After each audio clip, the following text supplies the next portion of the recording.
mga 3 pages yun. I-scan nyo po din ipasa nyo. Kasi po, standard na po yan. Yung parang biodata, ganon, resume, sa government agencies. Pare-pareho po yan. PDS po yan. Personal data sheet. Para nandun na po lahat.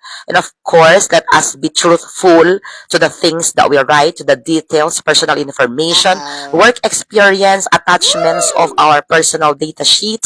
Para po, pag nag-verify sila ay accurate po at totoo ang mga pinagsusulat po natin. Wag po tayo maglagay ng teaching experience kung wala po talaga tayong teaching experience. At kung DH po tayo, ilagay po natin. Kasi makikita po yung pruweba sa pasaporte natin, nakatatak po doon ang visa natin. At yung ating employment certificate na DH po tayo. Ayan. Ako hindi po, teacher po ako sa abroad. Hindi po ako DH. Ganon. So, ayan. Ano pa ba? The PDS, the passport, the visa, the employment certificate. I think that's it. Yeah. Kasi, napaka-importante, higit sa lahat, ang inyong pong PRC license.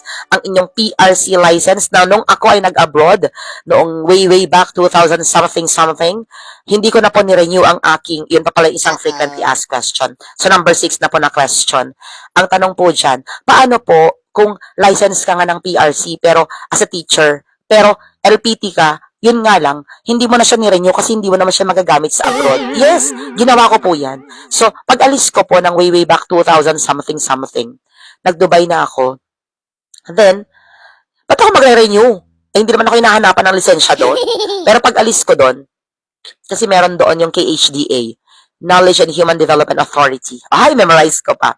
KHDA is parang yun yung Ministry of Education na taga-check nila, parang pa-ASCUS, accreditors dito sa Pilipinas, parang ISO, para mga ganon.